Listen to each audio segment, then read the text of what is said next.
হ্যাঁ, আমাদের এই শুটিংয়ের শেষে আমরা খুব সুন্দর একটা বিডায় রেস্ট করার জন্য এখানে উপস্থিত এসেছি। ওই বিডাটা দেখছেন, ওইখানে আমরা যাব একটু পরে।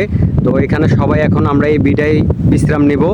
তার জন্য এখানে বসার জন্য আমরা কিছু জায়গা দেখব। হ্যাঁ, চলেন আমরা সবাই ওদিকে যাই।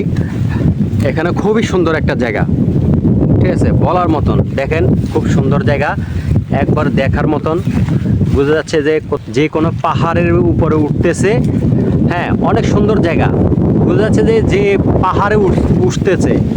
হ্যাঁ, সবাই মনে হচ্ছে পাহাড়ে উঠতেছে। দেখেন অনেক উঁচু জায়গা, আর এখানে খুব সুন্দরই জায়গা হচ্ছে। হ্যাঁ, দারুণ খুব জায়গাটা। বসার মতো প্লেস আছে এখানে। এ দেখেন, এখানে একটা বাড়ি আছে, যে বাড়িতে কেউ থাকে না বর্তমানে, এখন আর কেউই থাকে না এই বাড়িতে। হ্যাঁ,